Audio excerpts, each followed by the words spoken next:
Fikayo Tomori, saya yakin Maldini tetap mengikuti kami dari kejauhan. Fikayo Tomori merenungkan kepergian Paolo Maldini dari Milan.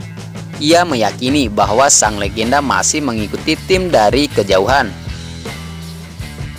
Pemilik Rossoneri Gary Cardinal memutuskan untuk memberhentikan direktur teknis pada awal bulan lalu bersama direktur olahraga Federic Massara, menandakan perubahan dalam kebijakan pasar transfer.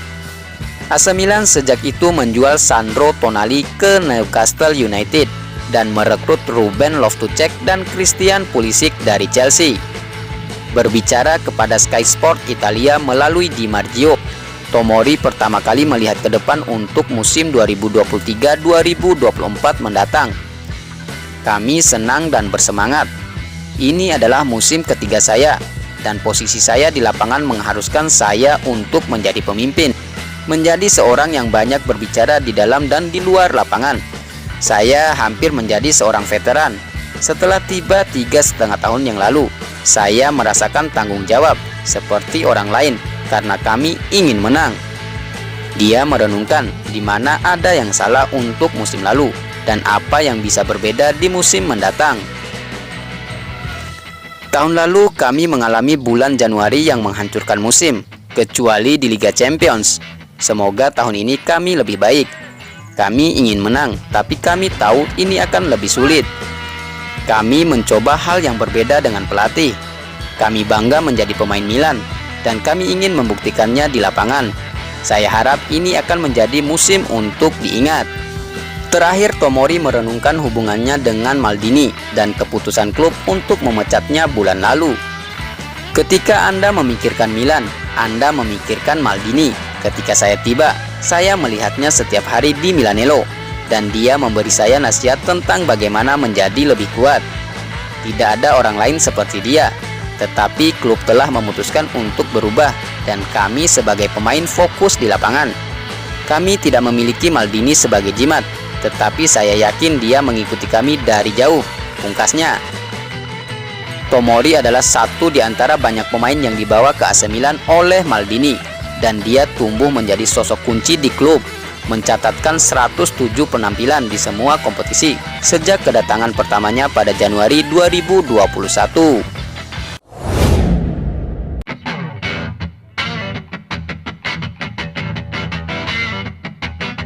Christian Pulisic, gabung AC Milan ibarat mudik ke tanah Karuhun. Bagi Christian Pulisic, pindah ke AC Milan ibarat momen mudik ke tanah Karuhun atau daerah asal nenek moyangnya. Christian Pulisic diboyong AC Milan dari Chelsea pada bursa transfer musim panas ini. Winger berusia 24 tahun itu ditebus dengan harga total 22 juta euro. Jumlah setara 369,2 miliar rupiah terbagi menjadi dua variabel. Masing-masing adalah biaya transfer pokok 20 juta euro dan sisanya 2 juta lagi berupa bonus. Pulisic akan mengantongi upah sekitar 5 juta euro per musim di Milan. Pemain yang merasakan gelar Liga Champions musim 2020-2021 bersama Chelsea ini lahir di Amerika Serikat. Namun dia memiliki garis keturunan Eropa yang kental dari kakek neneknya. Sang kakek Mate Pulisic merupakan warga kelahiran Kroasia. Adapun neneknya Johanna Di Stefano berasal dari Sisilia, Italia. Silsilah dari sang nenek itulah yang membuat kepindahan Christian Pulisic ke AC Milan seperti pulang ke kampung tanah leluhur. Saya pikir nenek tentu akan menjadi orang yang paling bangga melihat saya melakukan ini, gabung dengan tim terhebat di Italia, katanya.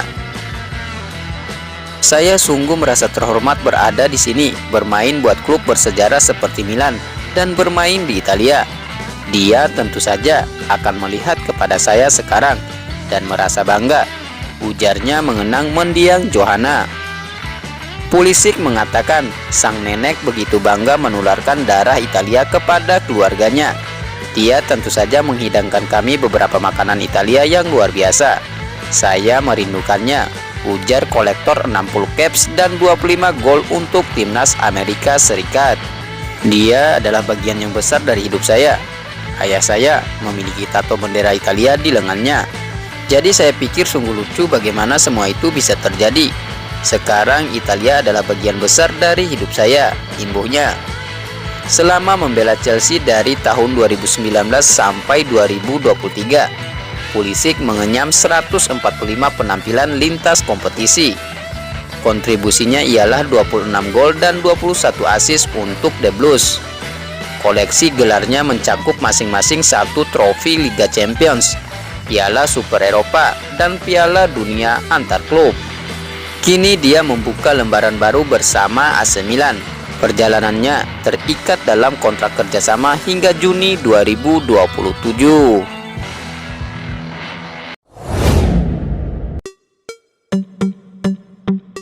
Si metronom baru sudah tiba.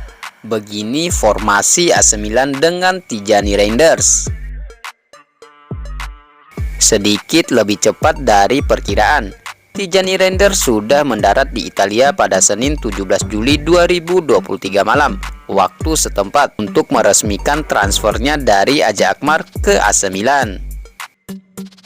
AC Milan berusaha keras mendatangkan Tijani Reinders di bursa transfer musim panas ini. Gelandang yang pada 29 Juli mendatang akan genap berusia 25 tahun itu, kabarnya secara khusus diminta oleh pelatih AC Milan Stefano Pioli.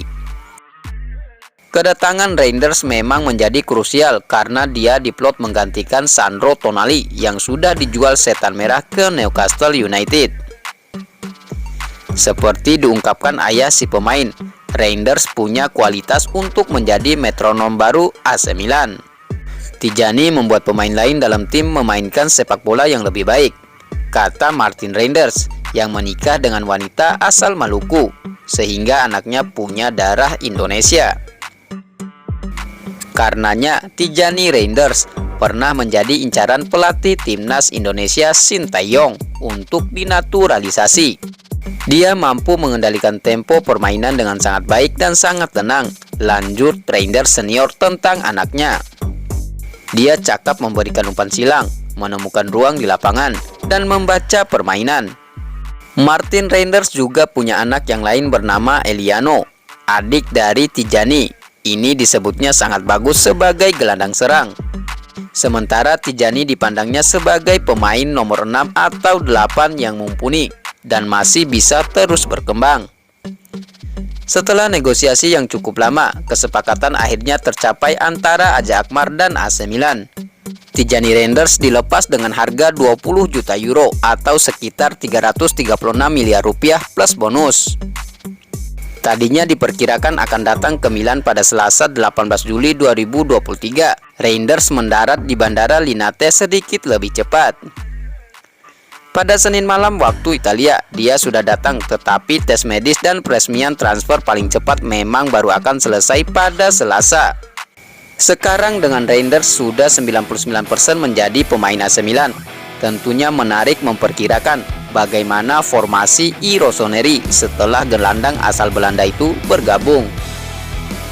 Stefano Pioli ditengarai akan mengubah formasi AC Milan dari 4-2-3-1 menjadi 4-3-3. Dalam formasi baru itu, Reinders akan langsung menempati posisi yang vital sebagai gelandang paling tengah.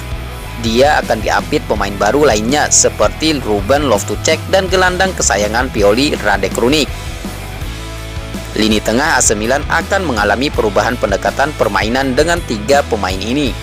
Teori gampangnya, AC Milan akan lebih fisikal ketimbang waktu masih ada Sandro Tonali. Akan tetapi komposisi baru ini sangat mungkin akan berubah lagi di paruh kedua kompetisi nanti. Saat itu Ismail Bennacer diperkirakan sudah bisa kembali bermain, sehingga Pioli pasti bakal mempertimbangkannya untuk masuk starting 11. AC Milan juga punya tenaga baru di lini depan. Christian Pulisic akan langsung masuk line up utama di sebelah kanan penyerangan. Sisa 2 posisi di sektor depan pastinya akan diisi Oliver Giroud sebagai penyerang tengah dan Rafael Leao di sebelah kiri. Sejauh ini tidak ada perubahan di lini belakang AC Milan. Mike Mignolet masih menjadi andalan di bawah Mistar. 4 pemain di depannya adalah bek kanan Davide Calabria, dua bek tengah Malik Thiaw atau Pierre Kalulu, Fikayo Tomori, dan bek kiri Theo Hernandez.